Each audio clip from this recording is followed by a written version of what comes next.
We're live. Good night, Belizeans at home and abroad. This is the Belizean Affairs show number 129 for Monday, 15th of April, 2024. My name is Leonard Brackett. I'm one of the panelists on this particular show. And we also have Mr. Roody Wade, who is one of our other panelists on the show. And we're currently absent our chairman for the night, who should be with us just about any minute, depending on the timing. I'm sure he's busy taking care of some other matters in the background. He's the one running the show for tonight. But in the interest of time, we'll just launch, go ahead as we're now currently doing. We'll go ahead with our prayer, and then with our reading. And after that, hopefully our chairman should be available to us. Otherwise, we'll use one of our backup plans, and we'll go ahead until he comes to take over. Again, I'd like to ask that we follow the same format as we always have done. That is that I'll go ahead and do a short prayer right now, after which Mr. Wade will do us the reading. I'll bow my head. Divine loving Father, we thank thee for this privilege to come before thy presence and ask that thou mayst continue to bless our efforts on this program of the Belize Affairs show.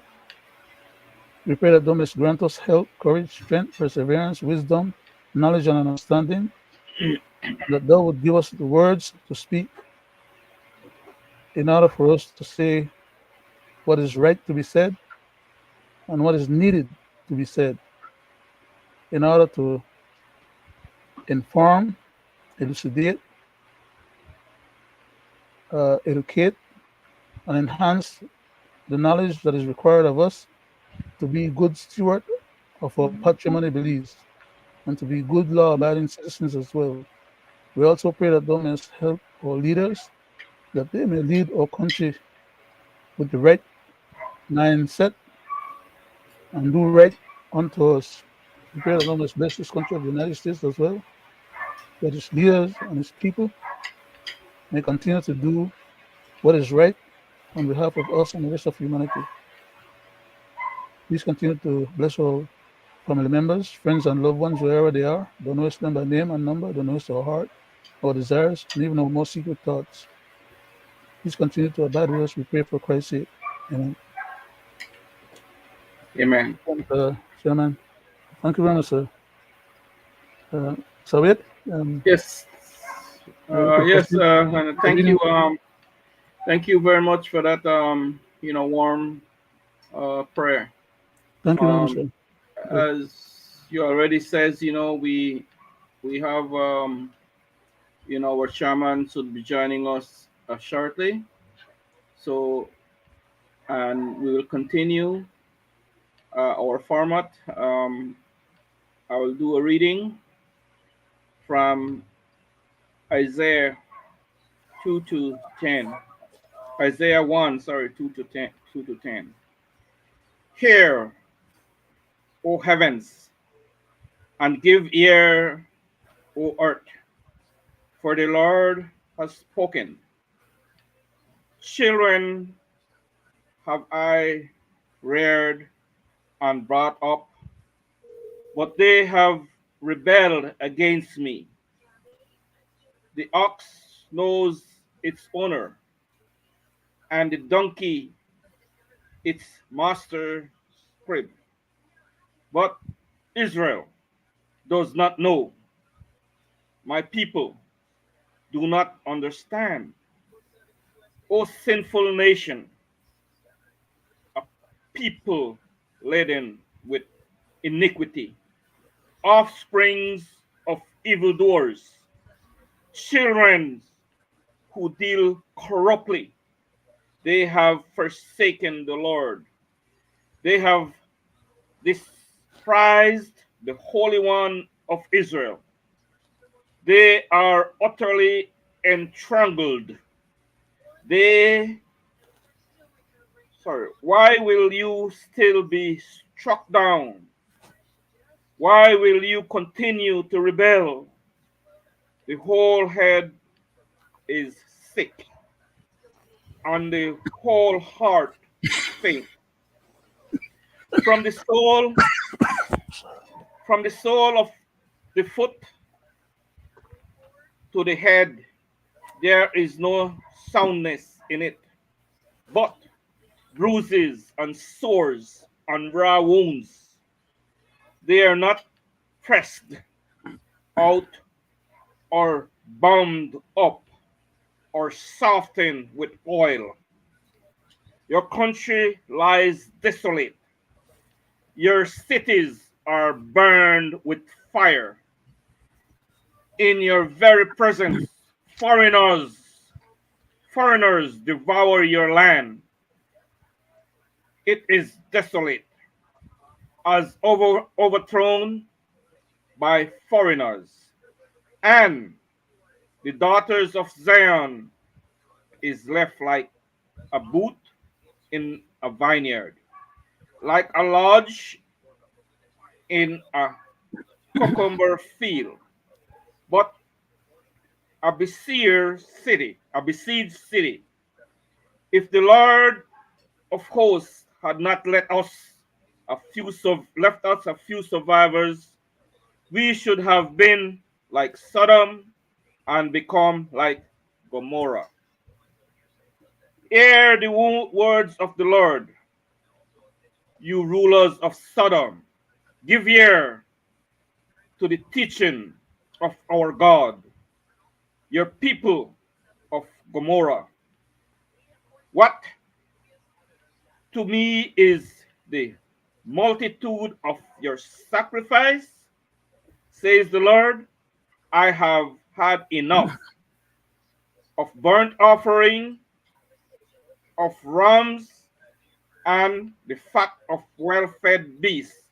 I do not delight in the blood of bulls or of lambs or goats. That's my reading for tonight from Isaiah 2, chapter 1, 2 to 10. Back to you, Leonard. You want to? Thank you very much, Mr. Chairman. Mr. Wade, I'm sorry. Um, just a second, sir.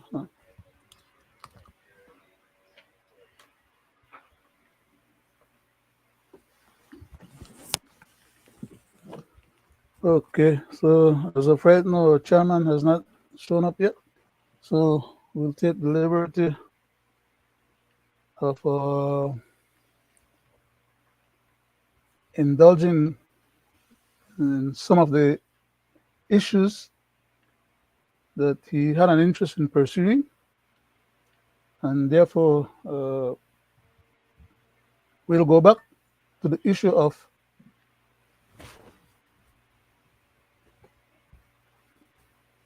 police misconduct.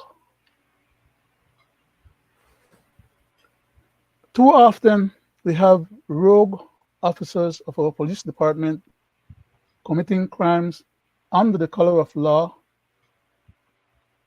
when in fact they are empowered to do their job with the minimal amount of force necessary.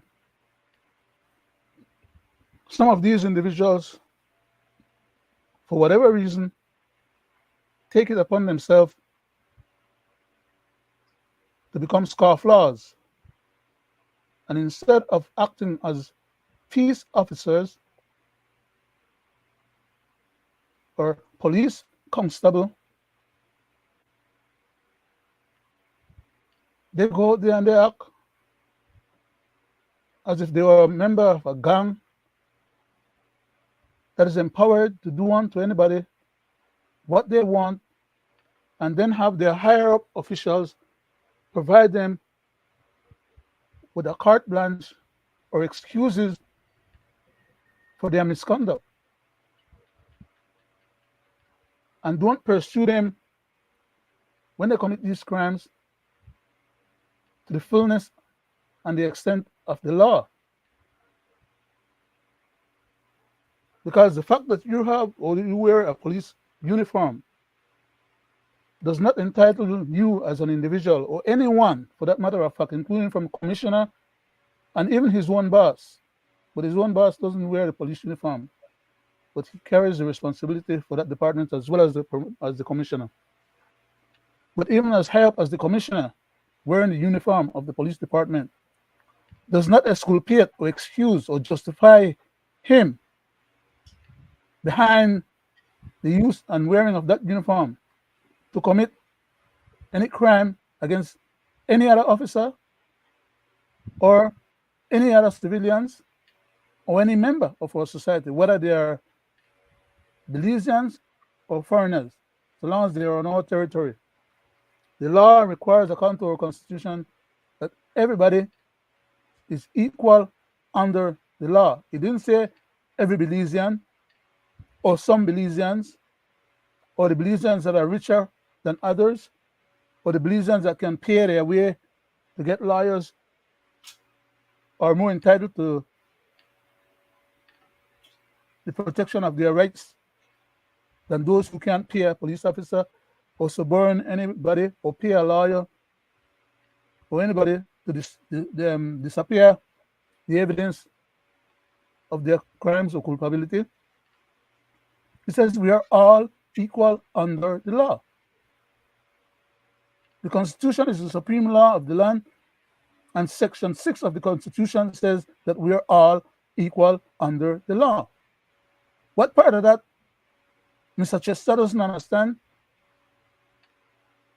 or any of the other members of cabinet who are lawyers themselves does not understand, or any members of the Senate, or for that matter of fact, any members of the House who are also lawyers do not understand or should not understand. It's right there in black and white. All of our lawyers in Belize, including the junior lawyers and some who have not been called to the bar as members of the bar, but have just come out of law school, can tell you that Section 6 says that we are all equal under the law. Those are basic stuff. It's no lot of strategies or legal technicalities or constitutionality and other issues such as those. We're talking about the basic principles that are laid out in our Constitution that all of these people are aware of. So how come Mr. Chester can sit there as the commissioner of police and a lawyer himself, by the way,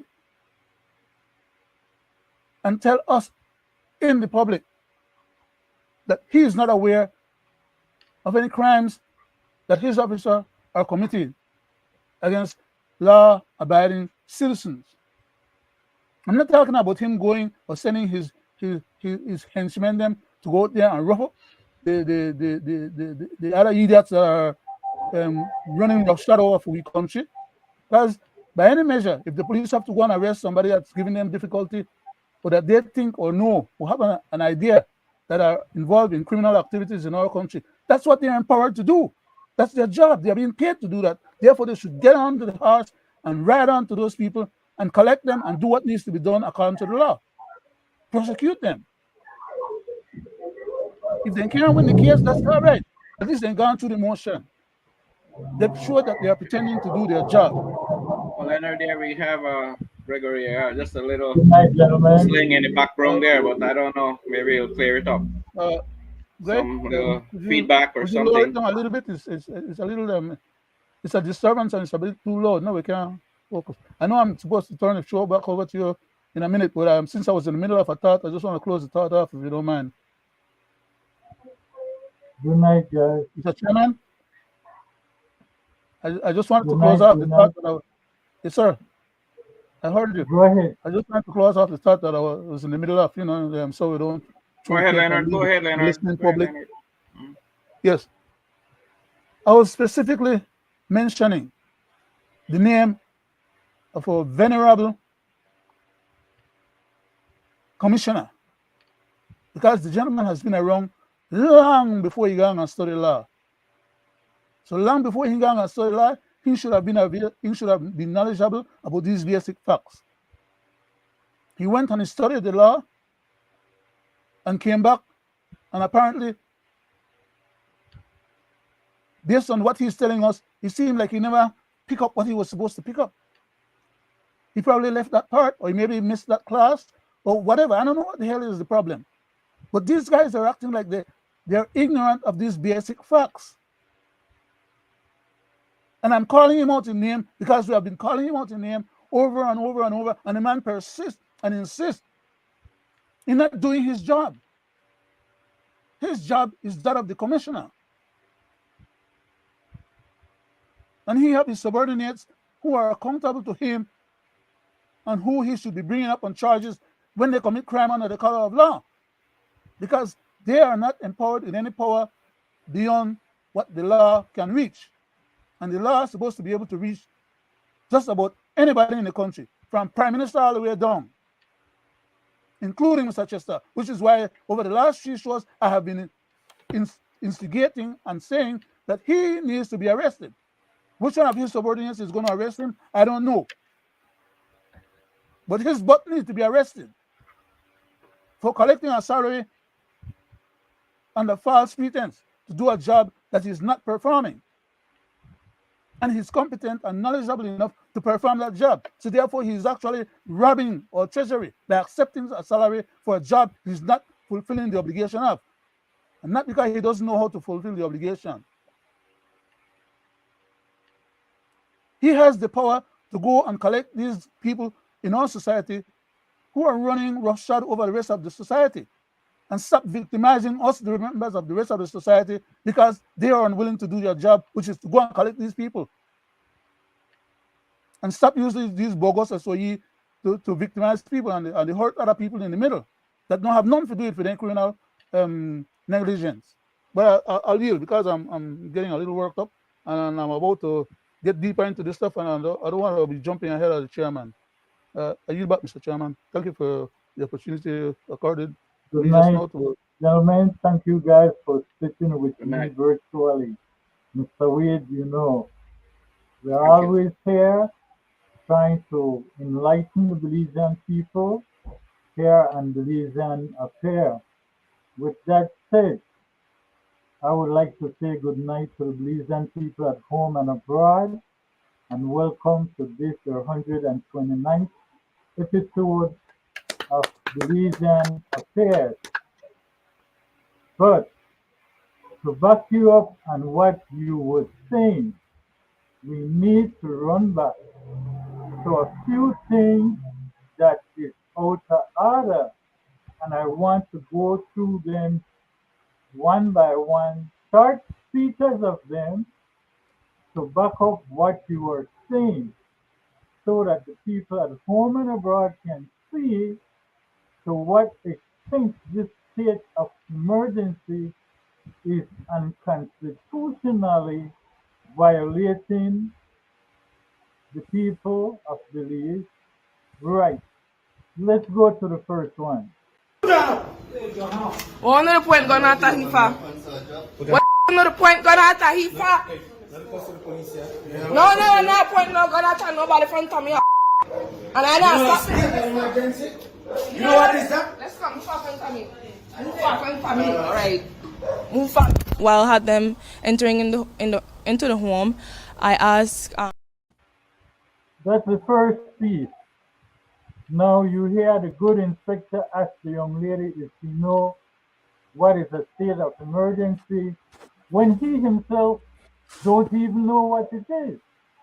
That is how uneducated officers we have in law enforcement that are not trying to do the right thing, which is to learn the law of the land, which is the Constitution. Let's go to the second piece. An 11-year-old boy and his sister are left traumatized after police officers raided their home on the first morning of the state of emergency. According to their grandmother, the boy was verbally abused by the officers for not opening the door quick enough. They came early one morning, last week Tuesday, I think, about a little bit after 6 a.m. A whole, about 2, 3, 4 truck full of police, and they just barge in the yard, cranking up their gun and demanding to open the door and thing. And when the door wasn't being opened quick enough, they demand to open it in a very aggressive way. My grandson looked through the window from upstairs, and they saw him when he opened the window. So one of them, in an aggressive way, cursed him, "Open the effing door, a-hole." My grandson is 11 years old. He's big in body, but he's only 11. And when he didn't open the door quick enough, they continue in that manner. They reportedly shoved the little boy as well, which prompted his father, Ryan Locke Sr., to pull out his cell phone and begin recording, while also verbally assaulting the officers in defense of his son. When my son-in-law was videoing, he was also cursing them. They were about to leave, but like my son-in-law was hurting because it wasn't the first time they came in that manner. About last year when they came to this yard also, they had crank gun at my grandson again, right?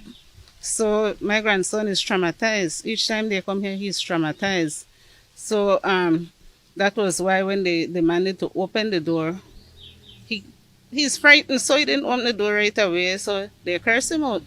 And my son-in-law, that got to him. And he just cursed them out. And they came back and they took him. We thought they were going to leave him that day, let him out that day. But instead, he called his wife, my daughter, and told him that they're taking him up. So while Locke wasn't supposed to be locked up under the SOE, the officers still took him to prison, forcing him to miss work. He's not part of it. Now, ladies and gentlemen at home and abroad, and guys sitting with me virtually, that is abuse of the law, an unconstitutional state of emergency that the police is violating the rights not only of adults who has nothing to do with the state of emergency, but also kids. Mr. Wade, let me go to you first before I play the next clip. Mr. Chairman, thank you. Thank you, Mr. Chairman. Guys, you know, we have been down this road several times, right, Leonard and Gregory? Several times with these bogus, unconstitutional laws that they are passing, right?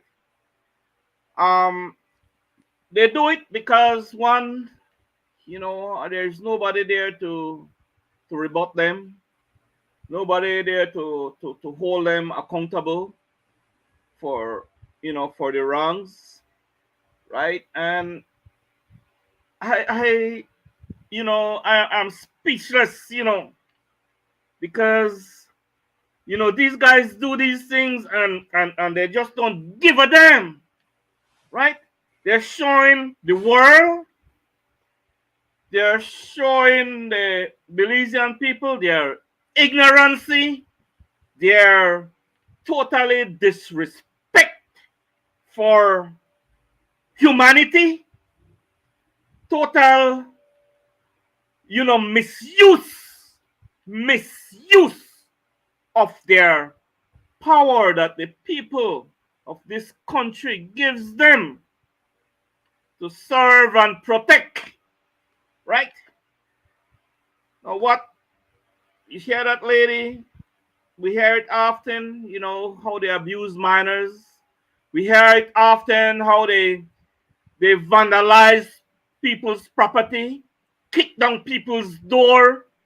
They don't know how hard people work to put up their door or for building a house, right? For the little they have.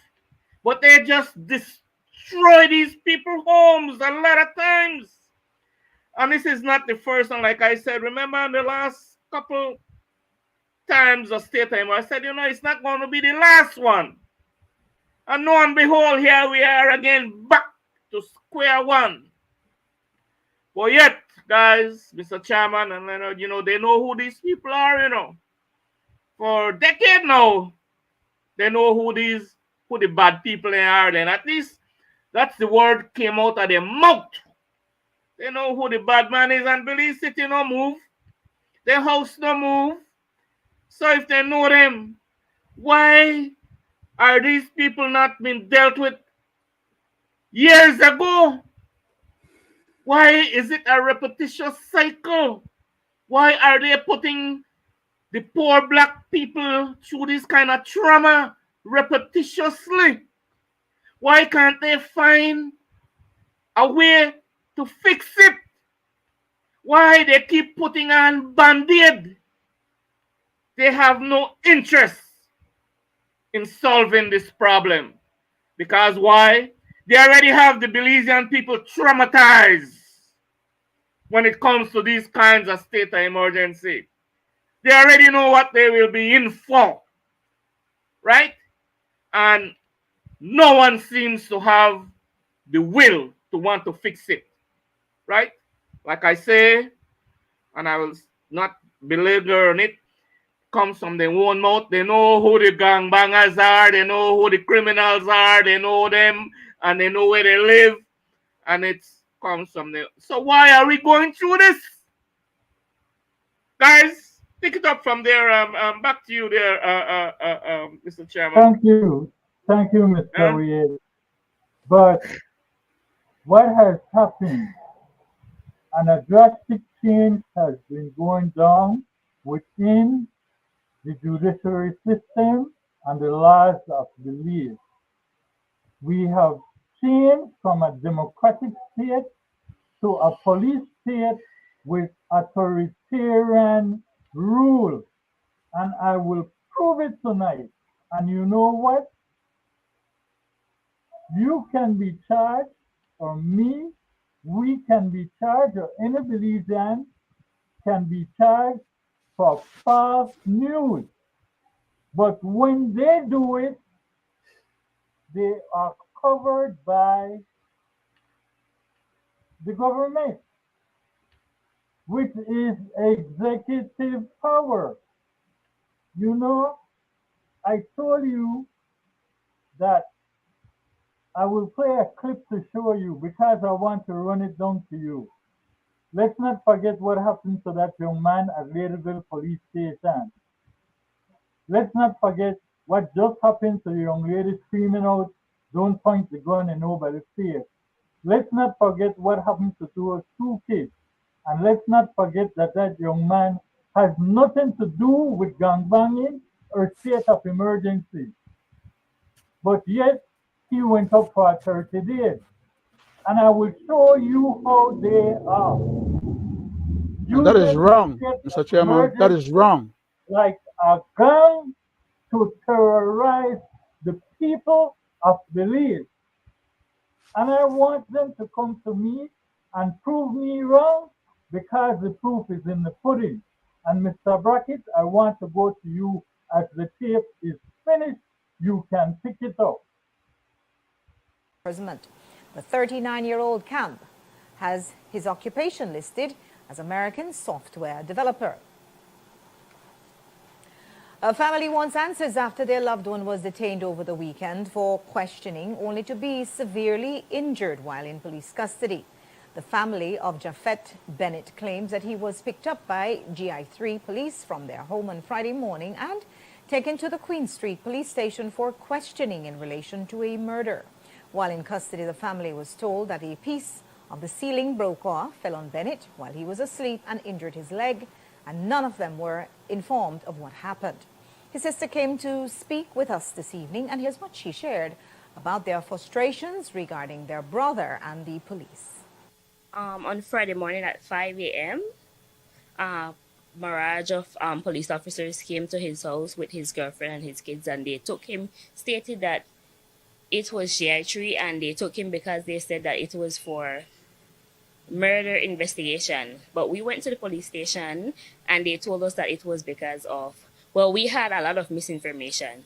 They said it was for SOE, then another set said that it was for questioning about the murder. So today we were there this afternoon, and they were like, they're taking him up for SOE now, being the fact that he was already locked up for like over 48 hours, like way past 48 hours, without a charge stating anything. He got injured at the cell block at Queen Street Police Station. No one reached out to his family pertaining anything. We had to get contact from a family member that was at the Carl Hushina Memorial Hospital, stating that he was injured and the entire ceiling from the cell block fell on him. He literally has no feeling in one of his foot. The family wants to know what's the reason, and they took him to prison today, and he's injured, so we want to know why the reason they care, because we did try to get answers, but nobody know they reach out to we pertaining anything with Japhet Bennett. So we the family just want to know, because he was in there over 48 hours. Nobody said nothing.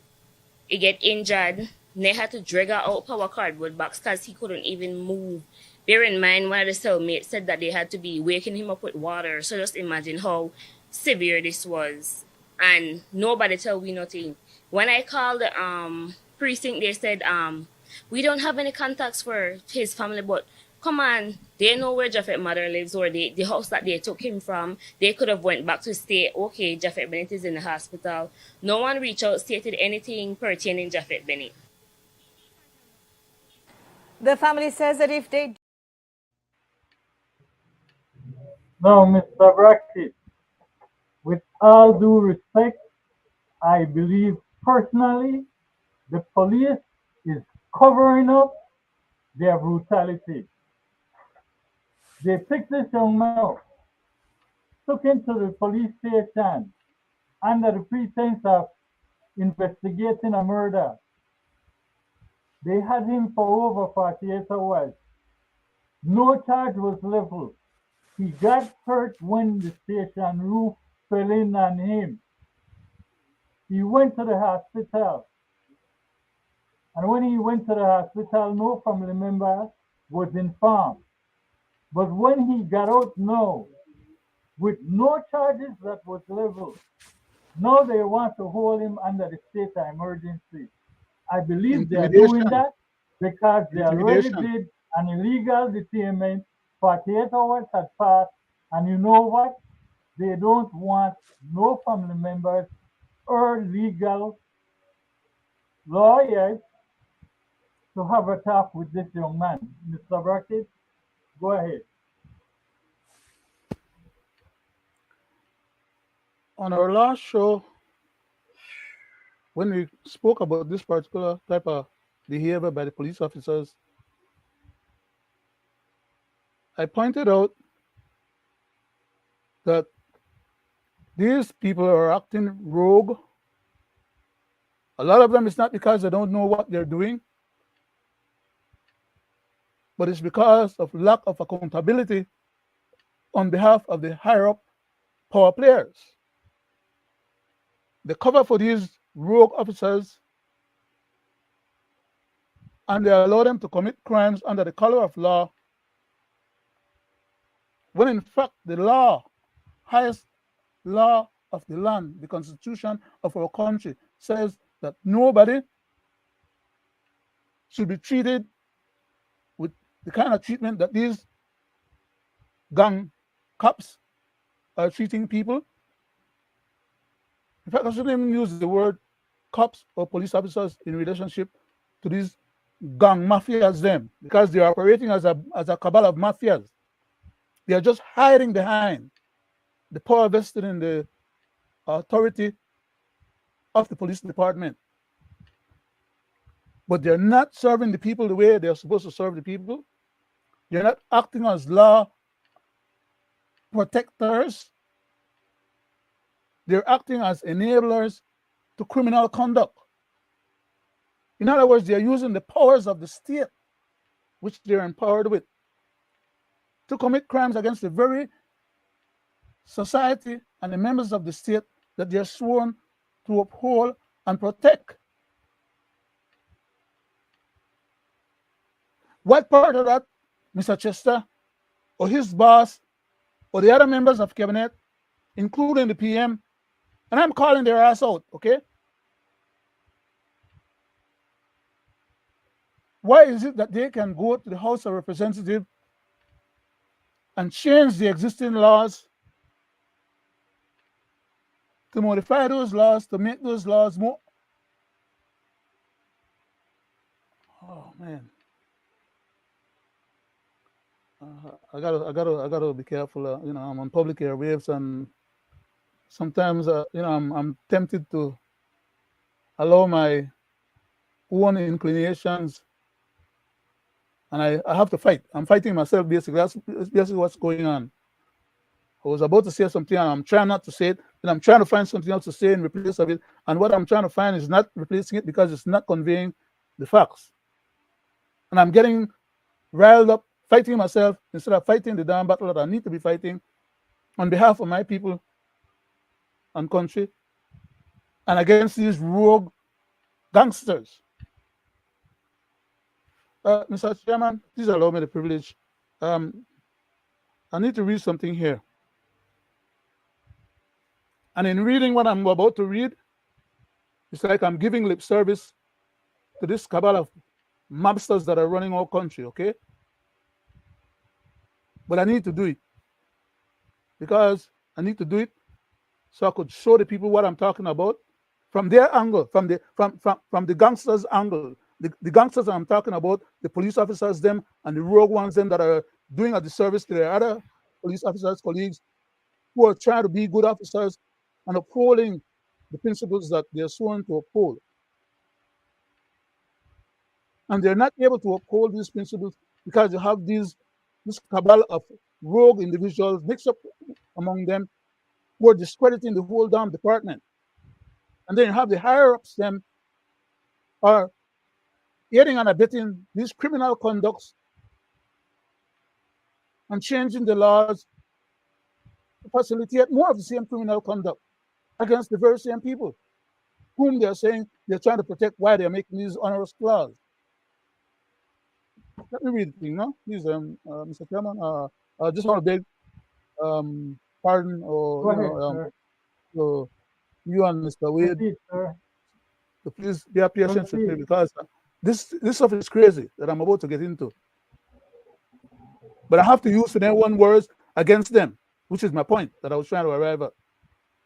Instead of just getting hot under the collar and it's the way they say, and a lot of people maybe don't understand what they are trying to say in the first place because it don't make sense to them. Even though we show them evidence of what we are talking about, a lot of people, they could care less because it's not affecting them personally as an individual.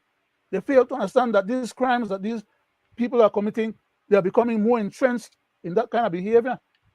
And it's more people that they're victimizing more and more and more. And the more they keep victimizing people, the worse they become. Let me read it so before I say the wrong thing or disrespect myself or disrespect the show. I'll try stay within the bounds of, you know. Mr. Chairman, I'm about to read this bogus, inconsistent law that was made, substantive law that it was made by the House, passed by a super majority of the House. So therefore, most people at home and most other people would say, if the government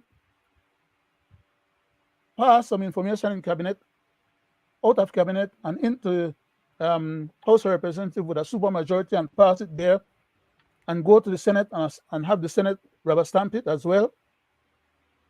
And then, of course, because the senators, these laws may not necessarily be applicable to them, account to them, they will not hope to find themselves entangled with any of these craziness. So they agree to it, and then they go to the Governor General or the Deputy Governor General to have them sign off on these matters and assent it to these matters, hoping that these matters will not reach a Section 20 court review. Because most of the people that they are targeting with this craziness are people of very little means and people who will not have any top-notch lawyers to go and fight for them or defend them and or maybe sue the government and get back some money out of the government for the constitutional breaches and taking advantage of these people and chancing them in so many different ways as the few tapes that Greg played and the many others that we could play and many. I mean, we're not giving any news here on this show. We're trying to give education, yes, for free. And we try to flag the damn government when they get out of order, because we know when they're getting out of order and when they are doing wrong. So we don't mind do the lip service, even though they turn around and try victimize we too. But they can't, because whatever they try to use is anti-constitutional rules or substantive laws that are in transgression of the Constitution, and the Constitution is the supreme law. So not an idiot could take me to court and win any such cases against me.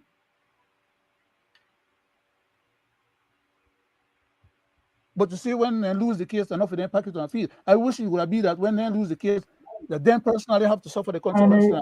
Kindly proceed to reading, sir. Yes, sir.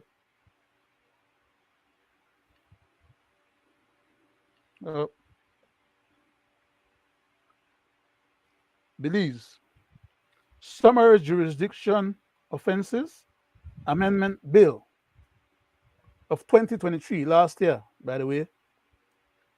Remember, before that, we were flagging them about their unconstitutional conduct.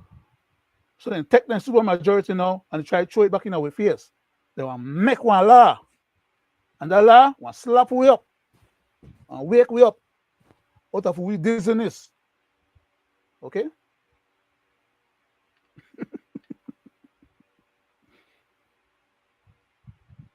Arrangement of clauses.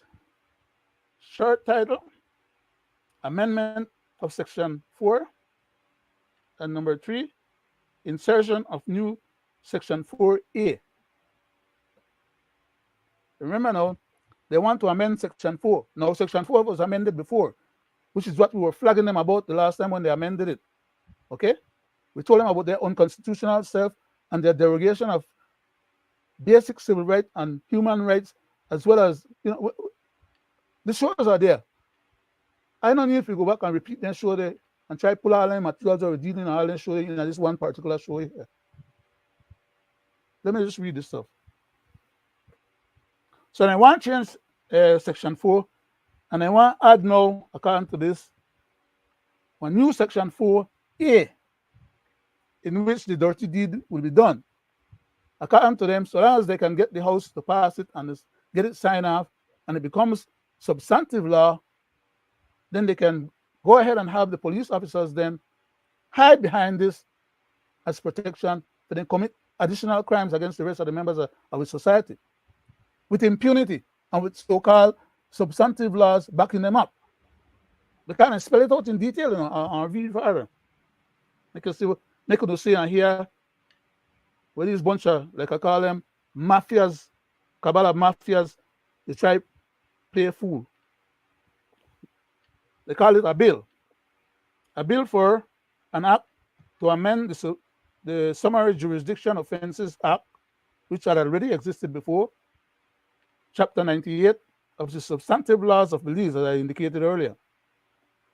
Revised edition of 2020. Remember I told you let me just change it before, and then come back now again and change it again. And before 2020, let me change it before too. Okay? Let's continue. Edition of 2020 to upgrade the use of threatening words or behavior from a petty offense to a serious offense, and to provide for matters connected therewith or incidental thereof or thereto. Now, in two small phrases, right? To upgrade the use of threatening words. Now we all know, Belizean band, Belizean group, that Belize know from way back. In fact, from when I was born in the 50s, 1950s, I was born 1950 exact to be exact. I could recall from in the 50s, you can curse on police officer, or you can curse. I mean, people never used to curse in public back in those days. Okay? But you can't insult the police officer or curse the police officer or do anything in that sort of manner So now they don't take the law and modify it now. They don't say any threatening words or insulting words or behavior. Now we had law on the book to deal with matters like those. But these jackals and hyenas are not content with that. They want to put in wordings in the law or add additional words that stretches the law, like one stretch my guts, or one rubber band, or one piece of chewing gum. Okay? But why they want to do that?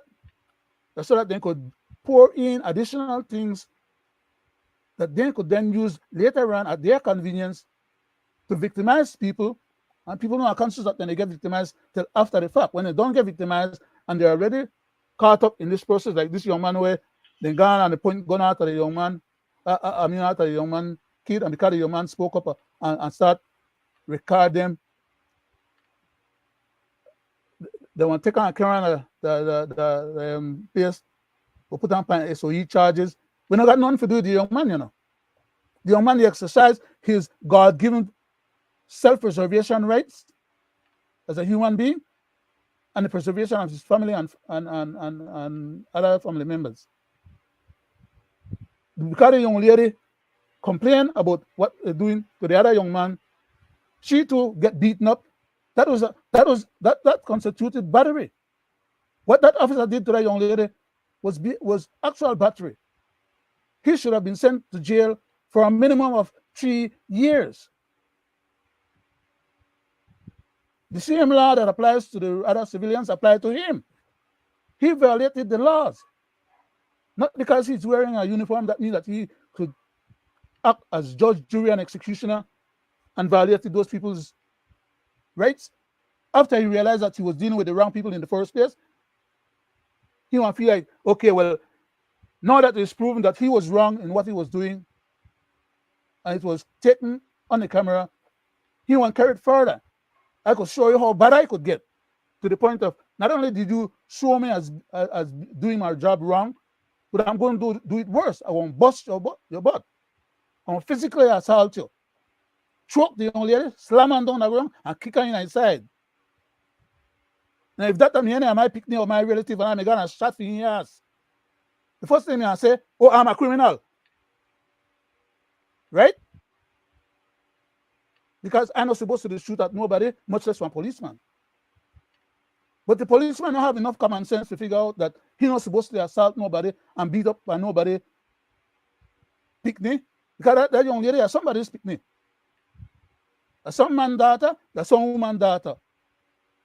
And somebody's probably wife or sister, brother, cousin, they're relatives to somebody. Then officers wouldn't like nobody in the public or any other officer to do that to their relative. But they want to take and hide behind this SOE, which is bogus, again, like we have been pointing out, and use that to commit crimes. How the hell can you use one law to commit crimes to stop crime? You stand the law up on your head, but make I finish with the stupid thing, okay? Because I tell you, people need to wake up and start pay attention. Stop listening to the news just as news, and because it affects somebody else and it don't affect them, then just say, well, okay, well, so what? Move on to the next day. Take these matters seriously. I can finish with.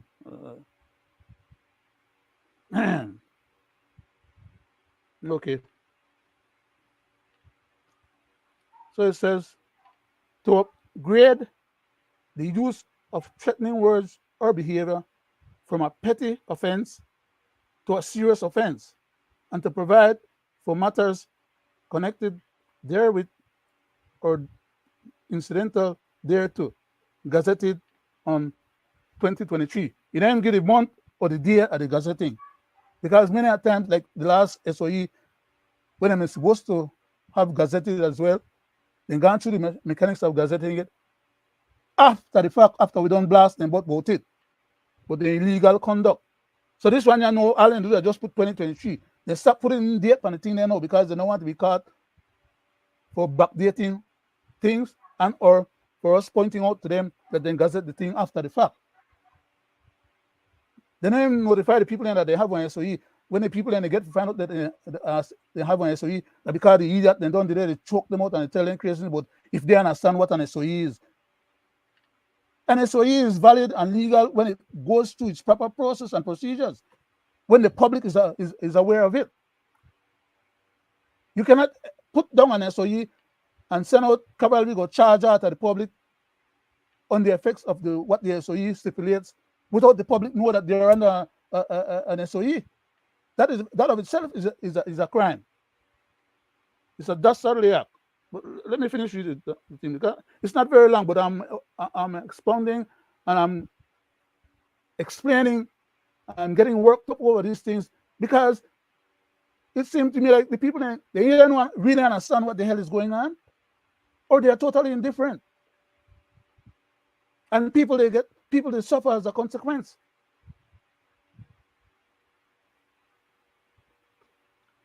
Be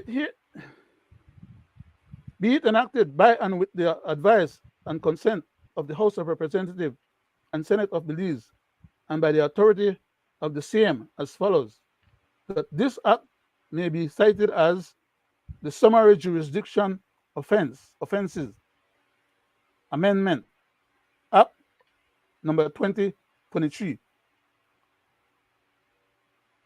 Now they want to change one existing act, and I'll say this now again because it's very critical. When you want to change an existing act and add or add something to it or derogate from it, there's a specific constitutional process that has to be taken under or undergone or done or complied with in order to alter any part of the Constitution. You just can't willy-nilly say, okay, well, I have a majority vote, so therefore I'll decide to add whatever I want in the Constitution or take up whatever I want. It don't work like that. The Constitution says that whenever you want to add to or take out anything that has to do with our basic fundamental civil rights, there's a required process. It's not like the rest of laws that you can just alter at will. There are certain laws that they can alter with a certain threshold of votes. 69, Section 69 describes those parts. But because the people don't know nothing about the Constitution, and the lawyers then will know, only wait to make them get a job to go help somebody get out of the trouble where these fools and put them in. After they don't beat them down, then the people still have to go find money to hire one lawyer to help get them out of the trouble.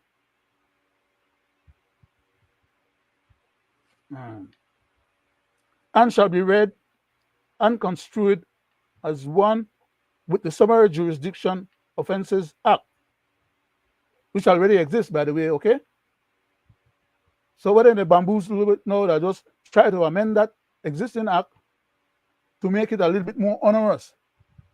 But instead of using the word onerous, to make it a bit more treacherous, or to make it more inconvenient to others that this law will affect, but not them, or the ones that they are protecting, such as the police officers being protected by the police.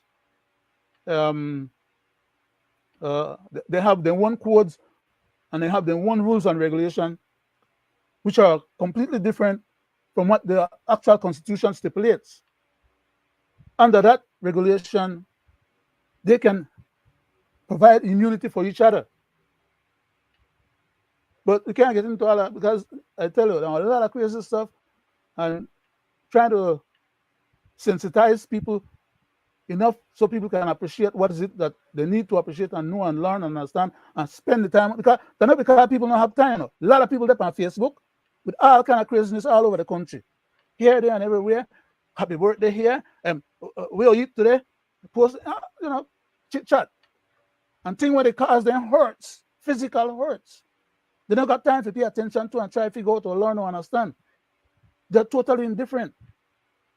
And then they have these jackals come again and turn in the screw panel and tighten it more and keep them under more pressure.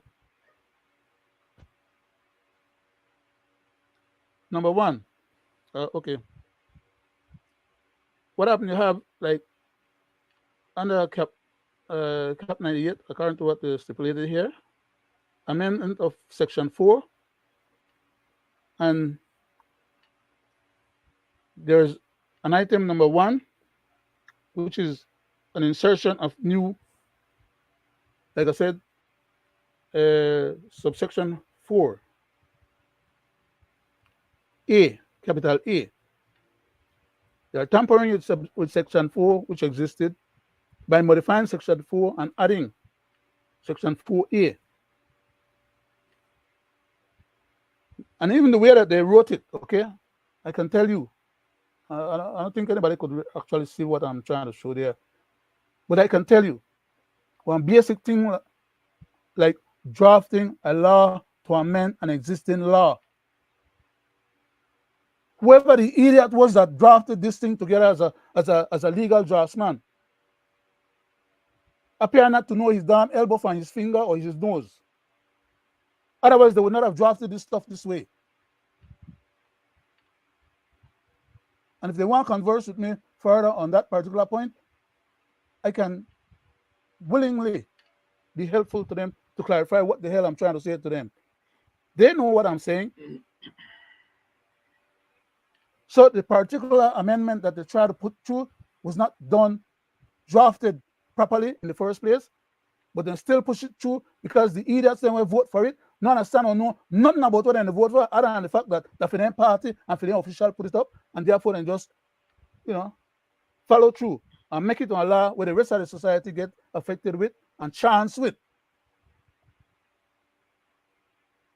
So not only is it not properly drafted, then they misuse it when they say it is a law according to them after going through bogus processes, not the right way, and end up with a bogus product as an outcome, and then still they hide behind it and commit crime against people.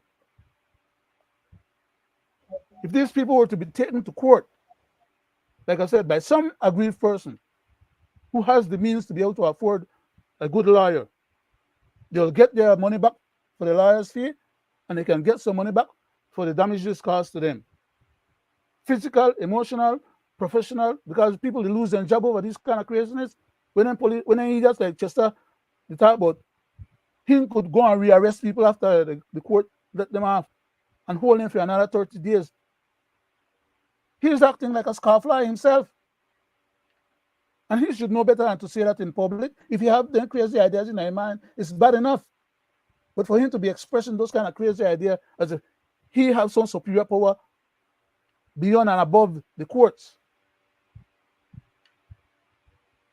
That's how wacky these guys are. Mr. Brackett, if I may. Yes, sir, I know. I chew up your time. Mr. Chairman, thank you very much for giving me the privilege and for being patient with me, sir, because I know how they abuse your time. Anyhow, I'll finish the thing and then we could finish discuss because it's not very long. And I don't even call out all the different subsections or the categories of people that they want are pretending to be dealing with. I just want to finish reading this stuff. The Principal Act is an amendment by inserting immediately after Section 4 the following new Section 4A. So Section 4 is not anymore the standard for what they want, other than they're making amendments to that and changing that and adding the new section now that, according to them, should be read as the substantive law and the constitutional basis, okay, on which they will ride people into prison. Use of threatening words or behavior, etc. Okay. Reads as follows: 4A.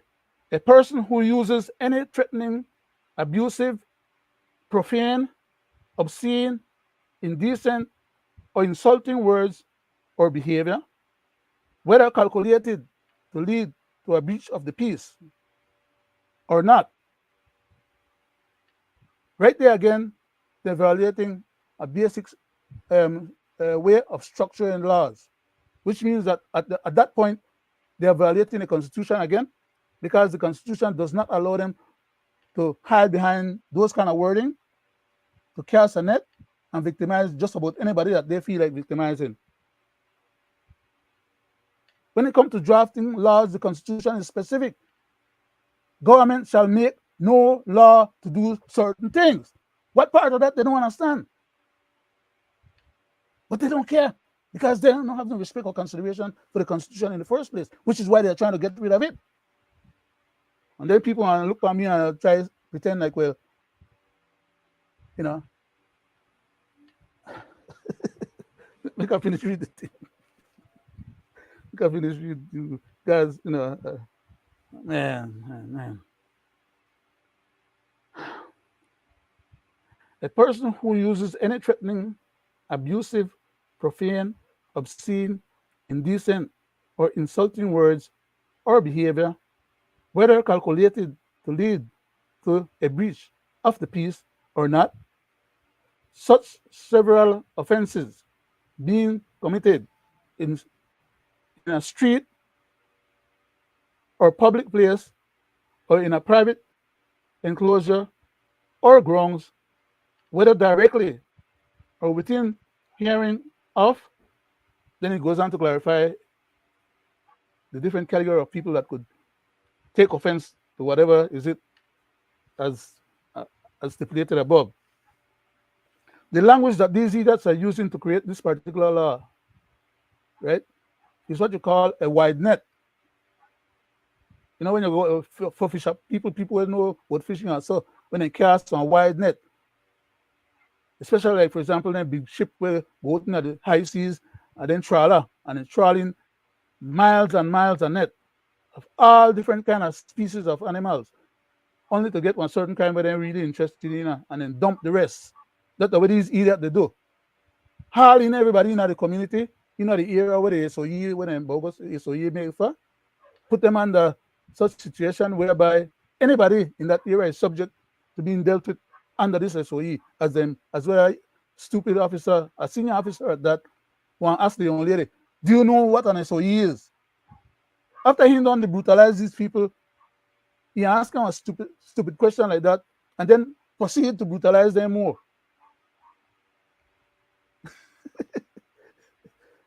If that guy never had no backup and he was in a group of many people, he wouldn't talk and act like that. Why? For his own safety. But because he got backup, intimidation, then they gone back and collect the people them afterwards and carry them up to jail for 30 days when they are no part of the SOE process. And then stupid Chester want to turn around and tell us in the public, on the airwaves, that only the people know where then it's search for and where they deal with that the people who are supposed to get affected. Nobody else is getting affected by the craziness when they do. Mr. Chairman, there's a little bit more to this thing, but I would just like to yield also because I've abused enough of the time, and there's things that I want to talk about it, or that we should discuss more in clarity for the general public. And I don't want to monopolize any more of the time. I've done so unfairly already. I yield back, sir. Thank you, sir. But let me say this. The first thing when we speak about a state of emergency that falls under Section 18.1 of the, we have to remember policies and statutory instrument does not do what? Trump the Constitution. The Constitution. When we speak about the common assault law that we were speaking about just now, the common assault law in itself will be unconstitutional as long as Section 11 is a part of it. And if you go back to where you were reading, Section 11 is inconsistent with the Constitution, which gives electors the right to hold their government and ministers accountable. There is no way.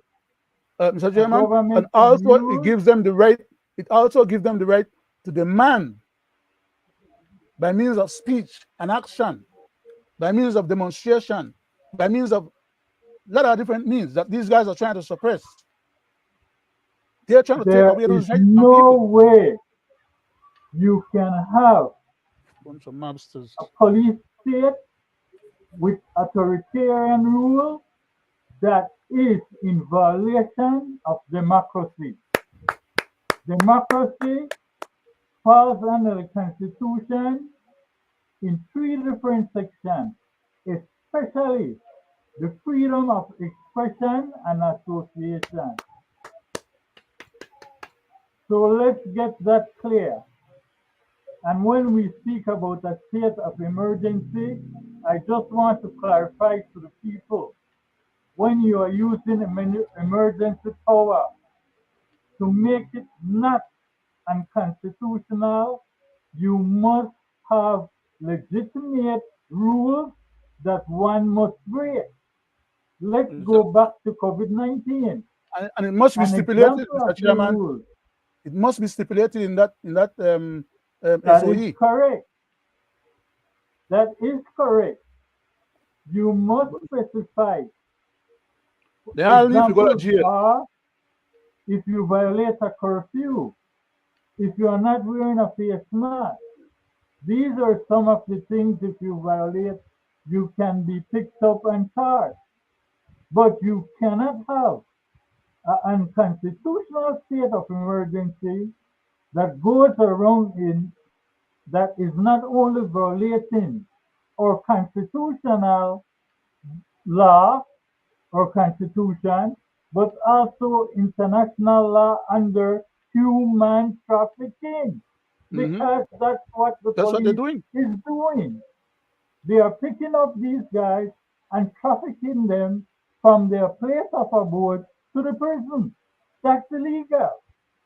And it falls Mr. under Chairman, international law. Mr. Chairman, Go ahead, especially sir. exactly what you said, especially applies to the particular gentleman that we just saw was complaining about the police brutalizing his child, 11-year-old child. Okay, and because he complained to assert his rights and demand that they comply with their responsibilities, that they won't turn around and victimize him under this bogus SOE, they come and arrest this man and carry this man up the Hattieville to go hold on there for 30 days without him being able to get to a lawyer. They are abrogating the man's constitutional rights in so many different ways. The But they don't care. Constitution again.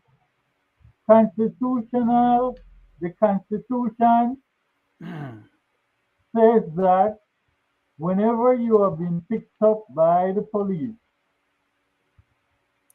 and they have you in custody, they have 7 days to take you in front of a tribunal or a judge, and they must specify the charge that you were charged with. Let me go to you, Mr. Wade. Mr. Chairman, So, can I read, Mr. Chairman? I just want to read the thing we are just. let me go to Mr. Wade first. Wait. It's not long. It's about 20 words at the most. Exactly what you just said. I just want to read it from the Constitution so people could hear what it says, that you're not saying something out of the top of your head or from the sole of your foot. I have it right here. I was about to mention it. Mr. Wade, please indulge me, sir. And who is not released shall be brought before a court without undue delay, and in any case not later than 48 hours after such arrest or detention. So they arrest the gentleman and gone to the house and take care because he complained about the brutalizing the kid.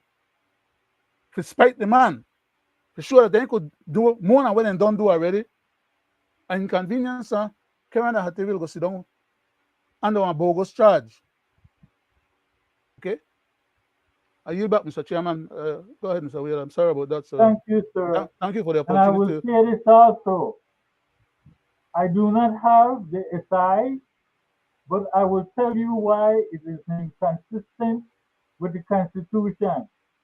They have taken Section 22 and Section 25 of the Firearms and Drug Act, which give the police the right to, if they have reasonable, Articulate. suspicion Exactly. to search you or to search a premises, and they have inputted into the statutory instrument along with the taking of your picture that is already unconstitutional. Mr. Wade, Profiling, let me hear you. which is profiling. Thank you. Thank you, Mr. Chairman. I laugh because, um, we have said before, this is not the first, nor it won't be the last one. And where does this always happen? Southside Belize City. Who lives in Southside Belize City? And again, I go back to what I've said earlier. They will continue to do this because nobody hold them at bay. Nobody They don't have took the money them to court because they don't have the money to do to it. So chance people. the poor people will continue to take lick. It's a sad state of affairs in our country. As a former member of the Police Special Force, former BDF, right? This is the worst I, Rudy Wade, have ever seen our security forces behaved. Worse. And also the worst I've ever seen the behavior of a government elected in this country. Right? Worse. Power get to their head. They'll say yes, they got the super majority and the mandate. People gave them the mandate to do unto you what they're doing unto you, right? So who will stop them? It's a sad situation, the chairman, showed, the abuse. And like I say, it's not the first. There are many abuse. Dozens and dozens and dozens. Right? It's not the three that the chairman just showed. No, many. And is it getting better? Hell no, it's not getting any better. So what is these people's intention? Greg, Mr. Chairman, you mentioned about authoritarian state. You mentioned the police state. You mentioned, a whole lot of wrongs, right? That is happening to our people, right? But who do you comprehend this? Past and present government, Mr. Chairman, are the worst violators of our constitution. I have said it over and over. And they get away with it. Why?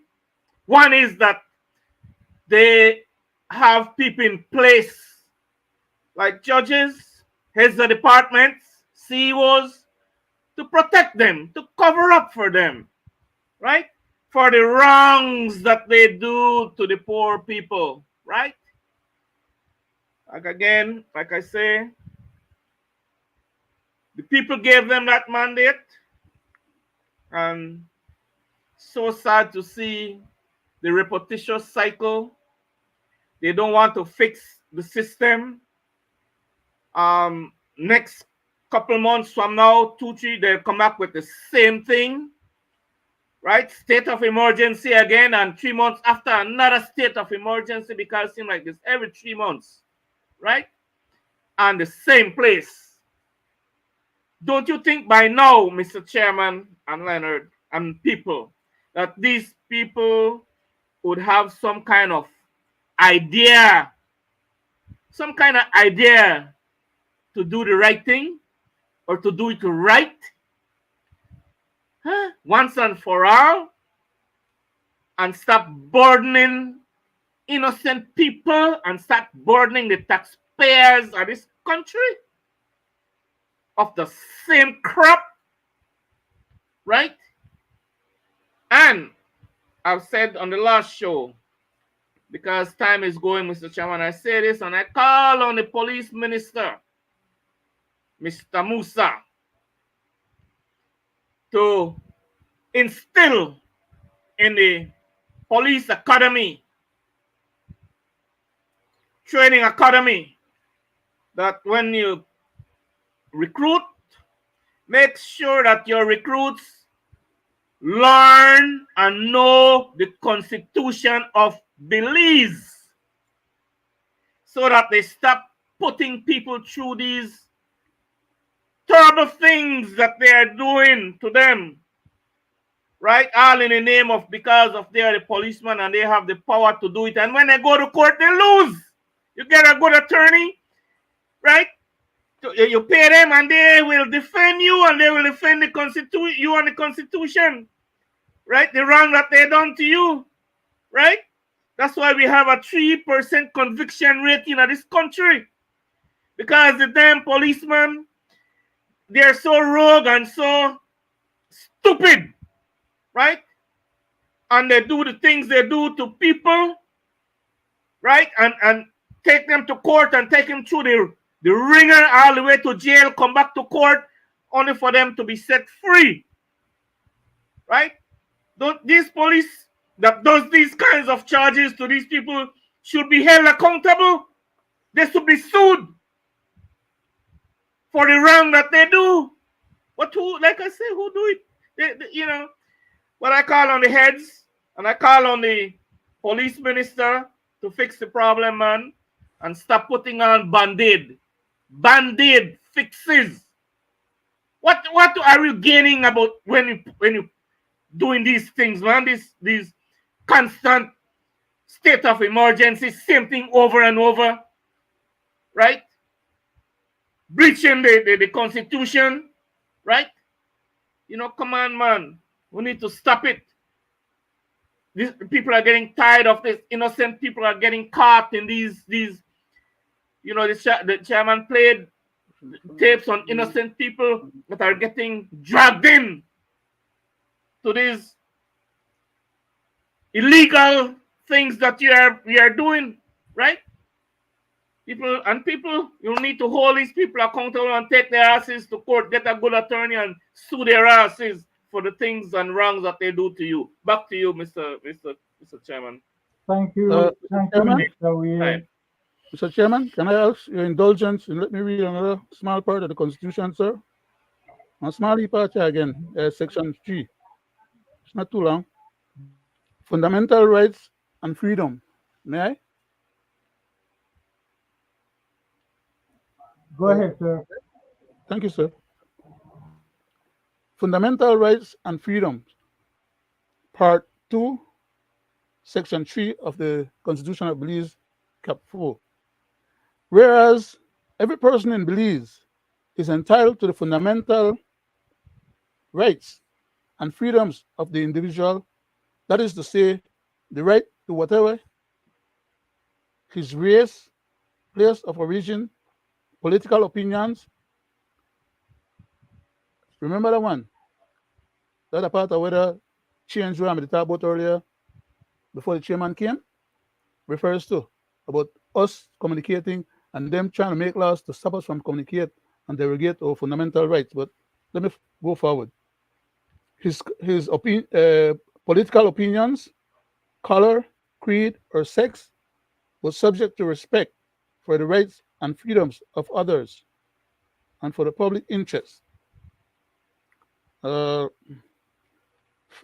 Subsection 5, protection of rights to personal liberty. Subsection 5, Section 5, subsection 2 is what I'm attempting to read. Get there right now.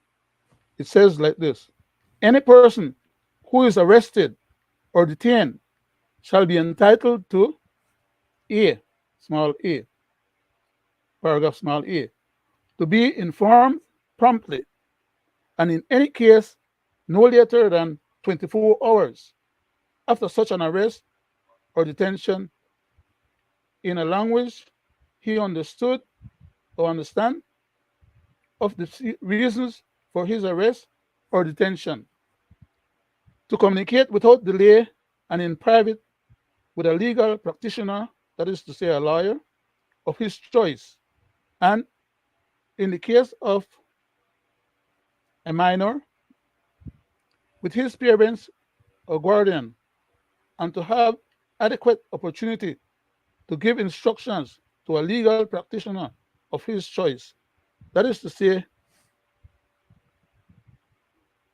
the young man who we just talked about, that then come and get him and came around Hattieville for 30 days under the SOE without him having a chance, because like the wife was saying, if them really want to arrest the young man under the new act, the one where I read earlier, they should have been arrested right there and then when he was railing up with them for what they were doing. And under that, guys, then they could have said, okay, well, he was offending them in the process of them trying to do their job. So if they were slick and smart enough, they could have played their hand right there.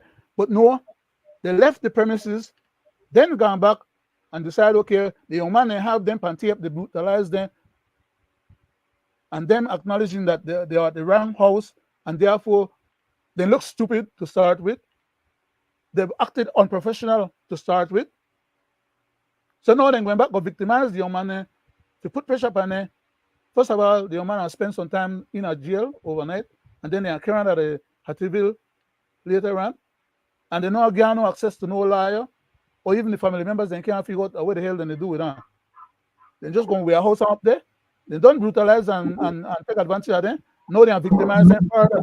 Mr. Brackett, Mr. Brackett, They all need to be arrested. we might need to go over 10 minutes because there's something I want to share. Go ahead. But in doing Let's so, go ahead, sir. Let's go ahead. I We'll do need you to look in the Constitution, Section 18(1), and I want you to go to Section 2, number 3. You know why I want you to do that? I will which one first? One first. 18(1) first? Section 18, and I want you to go down to the bottom. Okay. I'm close to it. Just give me another second.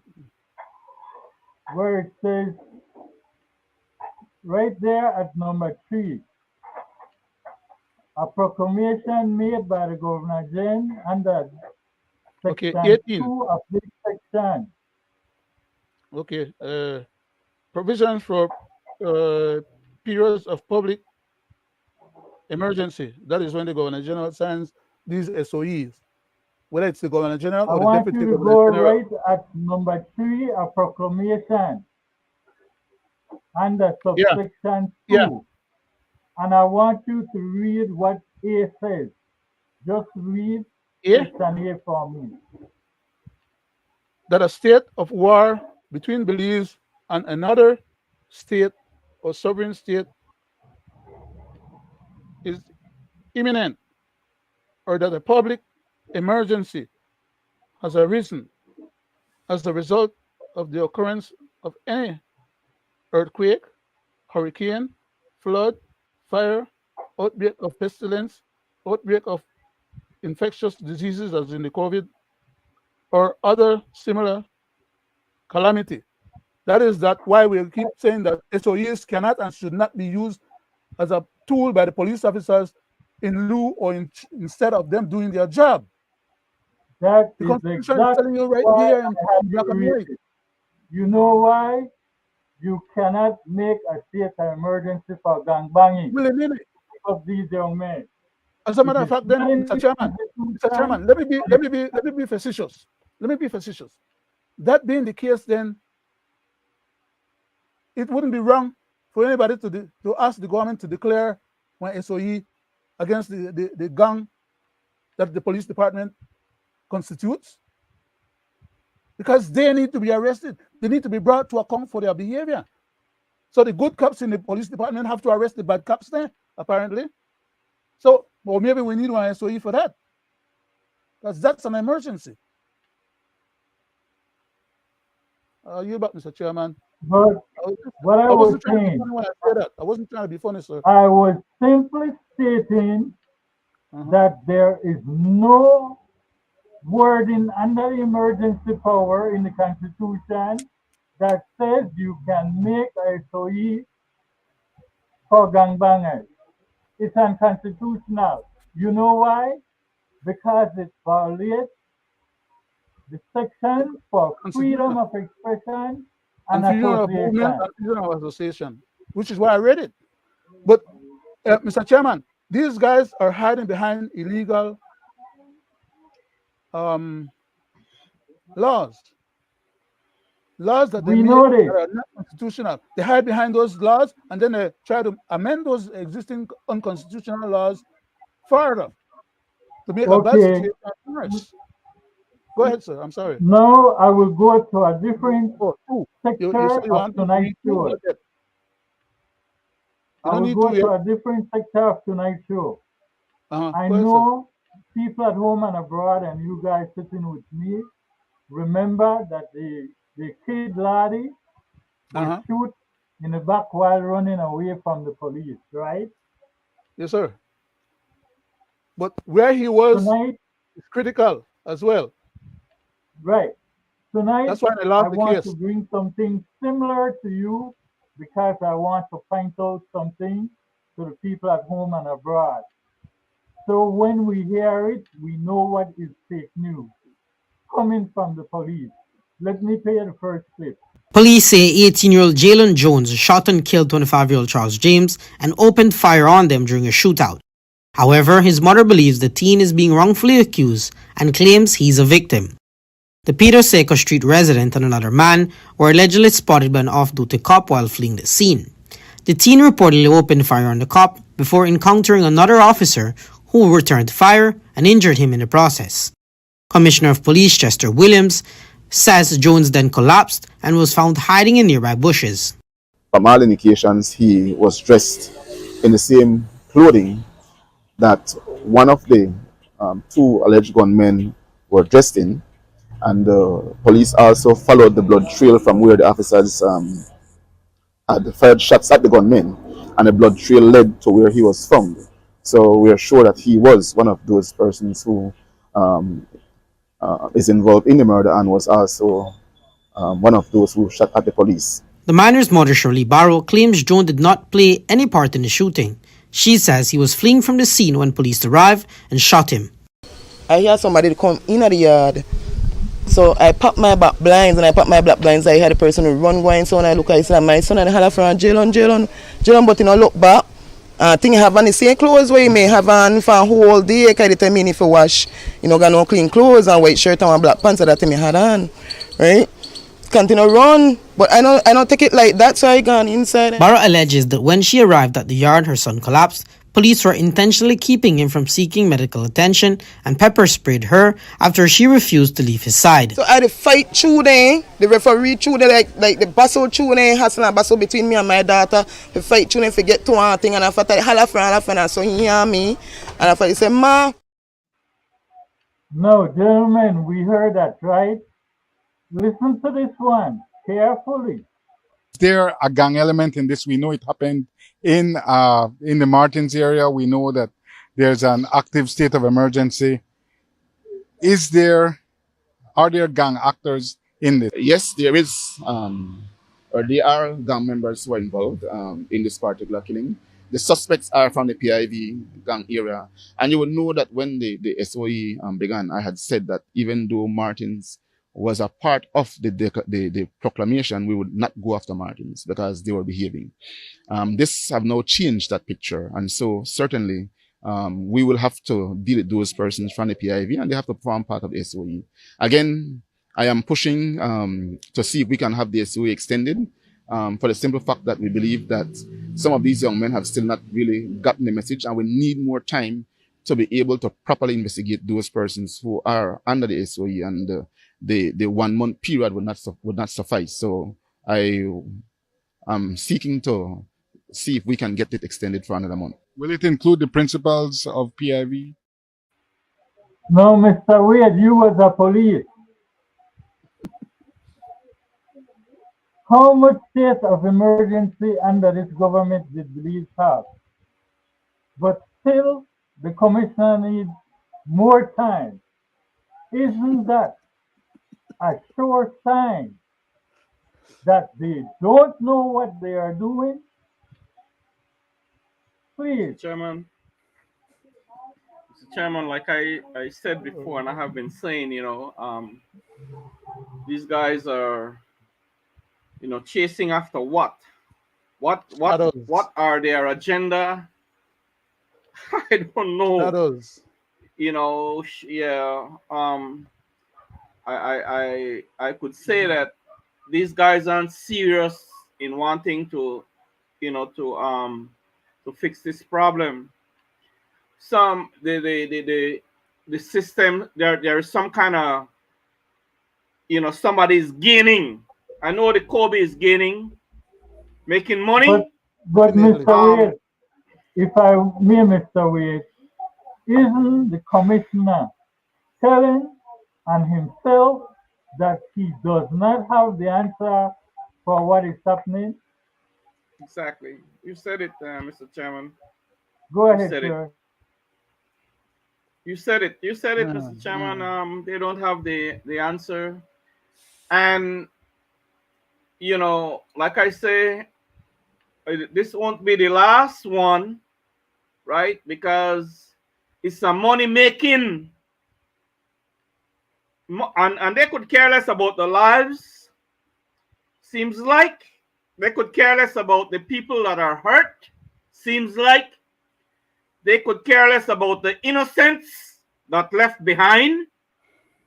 After all this chaos, they could care less about the grief of mothers and fathers, grief of children, infants.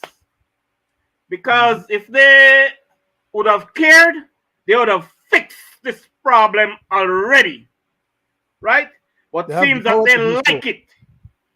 It seems that they like it because, you know, lives doesn't matter anymore. It seems like.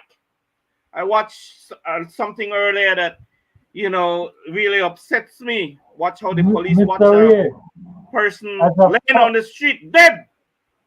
Watch him like a piece, Mr. Wade, like a piece of material. Mr. Wade, as a former police officer, the question I'm about to ask you is very important. Very, very important. And I will tell you why after I finish asking you before I go to my cousin. According to the tape that I played, the commissioner said that the young man was fleeing from the scene. He first ran into an off-duty cop and then into another police, and they had a shootout. Now, Mr. Wade, being a former law enforcement officer, if you were pursuing someone or you were facing them and you had a shootout, would you aim for his ankle or his leg? Hell no. Because it is not ringing a bell. Of Hell all the no. Your Western personal shows we safety have, overrides concerns. And That's you're entitled where as a when police you, officer to use whatever force is necessary. you use justifiable force. Exactly. Justifiable force. And it has to involve a weapon, and it has to involve bullets. but Is any of Mr. that Wade, there? Did they talk about Mr. any Wade, of that? listen to me though. Mr. Wade, if you are faced with this, like the OK Carol, we facing each other with guns, and you know what I want to do to you, put you away. I would not Would shoot you on you your. aim at I would my not shoot. ankle? No, not on your feet. No, it's not that giving So you more that is will telling to. me, so that is telling me Something is this wrong. young man had to be running away like Lottie, and he was shot in the ankle. I cannot see a policeman's life is in danger and they would just shoot for the ankle. To me, Well, something is not in order. Secondly, I have yet to hear they have found a gun from the fleeing suspect. Something is not right. Period. say that again. Something is not right. And I'll just say one thing is that that's the first-hand information you're getting, and that's the scenario that is painted out there, right? And that's the scenario that they are going to work with, right? And I'll say no more on that. Before I go Back to you, to you. Mr. Brackett, you know why I asked you that question, Mr. Wade? That incident happened on a Thursday night. On Friday, they took the young man to court. And to my surprise, and I hope many people will understand why, you know what the young man was charged with? Murder of the Coast Guard. So how come two incidents that happened on that night, the accusation of him killing that person and the accusation of him having a shootout with the police, how come when he was charged in the court, he was only charged for murder and not the attempt murder on a police officer? It is not ringing a bell. Serious. It is ludicrous, ludicrous, ludicrous. Mr. Brackett. Thank you very much, Mr. Chairman. Another point that needs to be taken into consideration is when that young man was shot, if the officer that shot him had to do so in protection of his own life and safety and use then the maximum possible force for his own protection, for protection of his own life in carrying out his responsibility or duty as an officer of the law, of course, they're saying the young man had a gun and he was shooting after the police officer. It is quite possible that he may have had a gun and that he had shot the person that they are claiming that he killed, and that he was shooting at the officer. We're having this discussion here now many days after, and we still have not heard, like my cousin said, about the weapon that the young man had. A scenario, as you said, Mr. Wade, was painted. But does that scenario merits the way the story was spinned? Because too many bits and pieces are left out. I won't tell you personally, I was not a police officer. I'm not a trained police officer, but I'm someone who has been trained in and is certified as an advisor. But anyhow, let me go further. If that young man actually made a shoot at police officer, you think that them can just shoot up and foot and left and alone? He had deserved then at that point when he draw bullets or guns at a police officer to forfeit or have his life being forfeited in the attempt of taking an officer's life. And I would have had no qualm or problem with that, other than the fact that that can also be a trumped up situation where somebody can be alleged on something that they're not. But in the case of Larry, just before I'll give up right now, Mr. Chairman, because we're going late and we had the extra 10 minutes, but we're running out of it also again. But I just want to stipulate this. In the case of Larry, that police officer had no justification to shoot at that young man because he was on public land. Even if the owners of the other adjacent property felt that they didn't want the kid around, for that kid to run and not be a threat to anybody, did not justify him being shot and being shot in the back on public land, because there's what you call a riparian right of way between the sea and anybody's property. In Belize, I think it's a 38, 39 feet clearance. So the police officer, unless he was being threatened in that case, or unless Laddie was accused of having a gun, or that he saw him with a gun, or that he was doing something with some way of presenting a mortal danger to the police officer, that police officer should not have drawn his weapon, much less shoot it, and at worst, shoot a person in the back, knowing that that person was a minor at that as well. There's so many different things. And all these rogue officers in our police department, so many of them, over and over and over.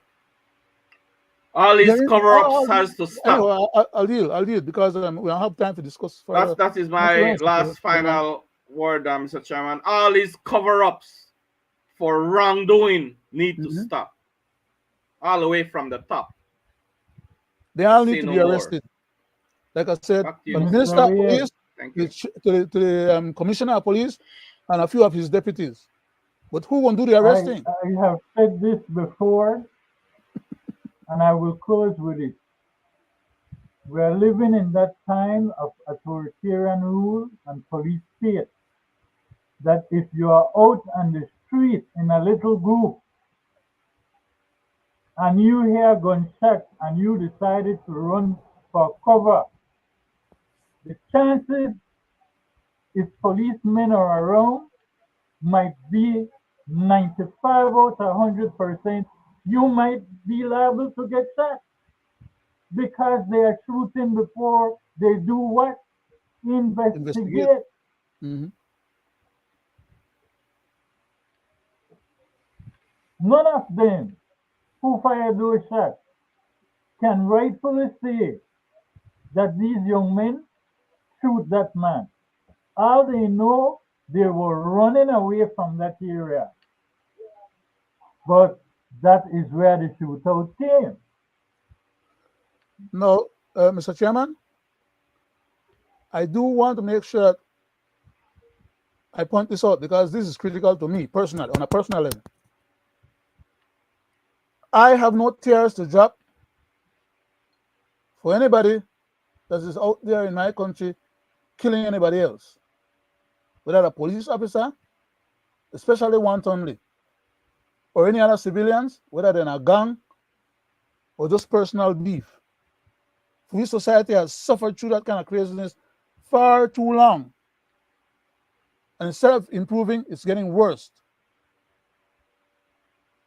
Because the people who are in charge of making sure that this issue is dealt with successfully and keep the teeth in the law and apply the law where it's necessary and appropriate are falling down on their job while still collecting a pay. And that I'm aggrieved about. That's my ending for tonight. Mr. Brackett rightfully said, but let's not forget that it falls in the hand of the legislators who are making law to silence the people in a society they claim to call a democratic state. They don't want us to speak up or even make demands on them. So where's our democracy? Where's our human rights? Sir, we have come to the end of the program. Mr. Wade, I go to you for the closing. Kindly, Thank you. Sir. Thank you, Mr. Chairman. It's always a pleasure to be in your company, Greg and Leonard. You know, I hope that this program tonight, you know, is a beneficiary and an eye-opener a little bit for our lay people out there. You know, I hope that they take away something from this program. And thanks to our viewers and listeners, both at home and abroad, who support us. And again, thank you guys for speaking truth and not afraid to speak out on issues. You know, may God bless us all and may God bless Belize. Thank you, Mr. Wade. To our people at home and abroad, again, thank you for tuning in to this 129th episode. And here in Belizean Affair, we try to keep it real and educate you guys. Everything that is being done here is our belief, and we try to put it to you as close as we possibly can. With that said, good night to you all.